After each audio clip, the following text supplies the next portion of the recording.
someone from the outside, you know, everything makes sense in Islam, you know, but certain people are trying to confuse people to get them off that path of reaching, of submitting to the Creator, so they throw out certain allegations against Islam, a lot of false things, statements, and one of them is that, I mean, look, your God is just creating this paradise and all you guys are just seeking pleasure, it's all about pleasure, and have you heard this argument? Mm-hmm. Sure. What do you say about this? Well, I say lots of things about that. So, that's the first thing I say about that.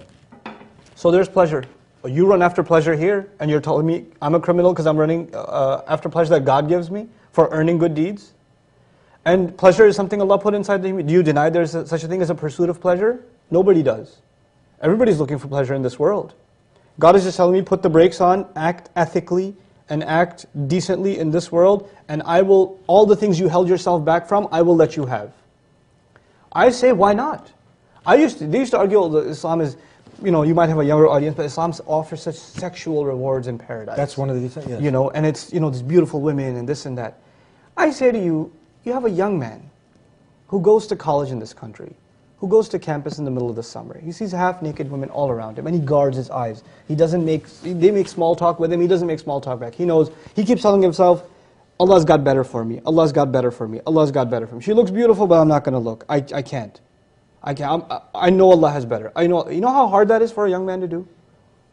And Allah at the end of the day says, bravo, you did well, you know what? You deserve something. Everything you've held yourself back from, here you go.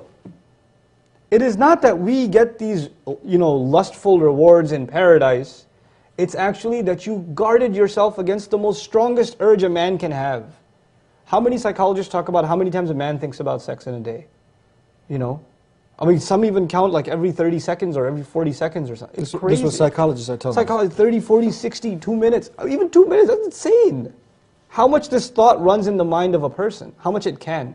And add to that, we're living in a time where pornographic images, filthy ads, shameless is constantly being bombarded in our face. How much even more? And in the face of all of that, a man guards his chastity, a woman guards herself. Why shouldn't they? Why shouldn't they be given the best reward? The most beautiful spouse ever imaginable. Why shouldn't they be given that? They'll both have whatever their hearts desire. Whatever their hearts desire. Man and woman, anything they want, they can have in Jannah. That's correct. Okay. So And if you think, well, what I'm going to want is going to be evil. Evil itself is removed from your heart.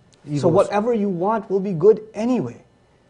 Whatever you want is good in and of itself, and you will be so pleased with it. Because when I say good, it doesn't just mean it will be boring. It means it will be good and it will be pleasing to you and good for you. How many things in this world are pleasing to people but they're not good for them?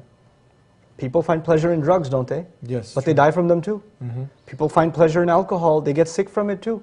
They get into car accidents from it too. Pleasure, something pleasurable and something good for you is never the same, except in Jannah.